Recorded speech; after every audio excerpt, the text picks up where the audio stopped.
మొదటి గురువు తల్లి.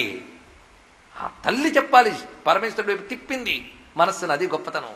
అందుకే ధ్రువుడు తల్లి గొప్పది, విష్ణువు వైపు తిప్పింది. ఉపమన్యుడు తల్లి గొప్పది, శివుడి వైపు తిప్పింది. అంతేనండి ఇక్కడ. అదే అటు ఆశ్రయించన్నది అంతే. ఎలా ఆశ్రయించాలో చెప్పింది. భస్మం ఇచ్చింది. భస్మానికి అంత శక్తి ఉందో తెలుసా? ఇక్కడ భస్మజాబాలు ఉపనిషత్తు చెప్తోందండి. భస్మం అంటే ఎవరికి జుగుప్స కలుగుతుంది అంటే, ఇంకా ఎన్నో జన్మలు ఎత్తవలసిన రాత ఎవరికుందో వాళ్ళకి భస్మం మీద విరక్తి పుడుతుందిట. ఎవరికి మోక్షానికి దగ్గర వస్తుందో వాళ్ళకి భస్మం మీద రక్తి పుడుతుందిటండి. అది అందుకే భాసనాత్ భసితం ప్రోక్తం భస్మ కిల్బిష భక్షణాత్. భస్మము అంటే తేజస్సు, అందుకే దాని పేరు విభూతి, దాని పేరు ఐశ్వర్యం. అయ్యో భస్మం అంటే శైవం కదండి అని అనద్దు. భస్మం వైదికం, శైవం దాన్ని అడాప్ట్ చేసుకుంది, ఇది తెలుసుకోవాలి.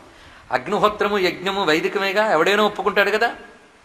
మేము రుద్రయాగం చేయమండి, సుదర్శన యాగం చేస్తాం, అయినా సరే నిప్పులోనే నెయ్యేయాలి వాడైనా, ఎవరైనా సరే అగ్ని చేయాలి. మొత్తం యజ్ఞం చేసే మిగిలేదేంటి?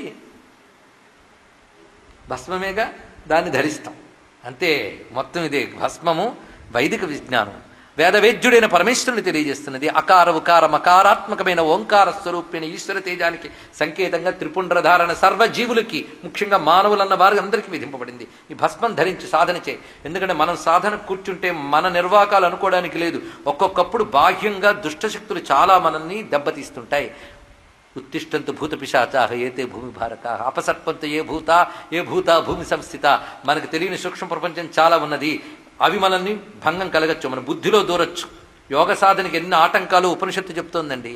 అవి నీలోంచి కొన్నొస్తాయి, బయట నుంచి కొన్నొస్తాయట. ఇంతేకాదు, గొప్ప మాట చెప్తాడు. కొందరు పాపాత్ములు మరణించిన తర్వాత పైశాచిక భూత ప్రేతాది శరీరాలతో తిరుగుతుంటారట.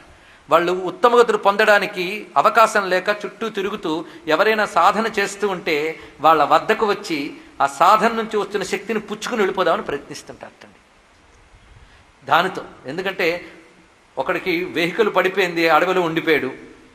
ఎన్నో వెహికల్స్ ఉంటుంటే ప్లీజ్ లిఫ్ట్ని అడగడండి. అలాగే వెహికల్ ఉన్నంతకాలం తెలియదండి, వెహికల్ పడిపోయాక తరించడానికి దారి తొలియక తిరుగుతూ ఉంటారు కొందరు. అప్పుడు ఎవడైనా వెళ్తుంటే లిఫ్ట్ ప్లీజ్ అని అడుగుతూ ఉంటారు. ఇవ్వకపోతే ఆఖరికి చూసి ఏం చేస్తూ ఉంటారు, రన్నింగ్ బస్ కూడా ఎక్కేస్తుంటారు. అలా కొంతమంది వాళ్ళకి ఎక్కడ ఉపాధి దొరకదు కనుక ఎవడైనా సాధన చేసుకుంటే వాడిని ఎక్కి వెళ్ళిపోదామని ట్రై చేస్తుంటారు. ఇది గుర్తుపెట్టుకోండి. అందుకే సాధన చేసేటప్పుడు ఉత్తిష్టంతు భూత పిశాచ అనడం, జపం చేసేటప్పుడు కప్పుకోవడం, ఊరకనే ఏవి పెట్టలేదు. ఎందుకంటే ఆ జపం చేస్తున్నప్పుడు అవి చూసినా కొంత శక్తి పోతాయి. ఇవన్నీ రహస్యములు, ఊరకనే పెద్దలేది పెట్టరు. ఇది తెలుసుకోండి. ఇక్కడ ఇన్నుంటాయి విశేషములు. అలాంటి వాటి నుంచి రక్షణ పొందడం కోసమై భస్మధారణ చేసుకో, రుద్రాక్షలు ధరించు, ఈశ్వరారాధన చేయి, వెళ్ళి జపం చేసుకో అని తల్లి పంపించింది రండి.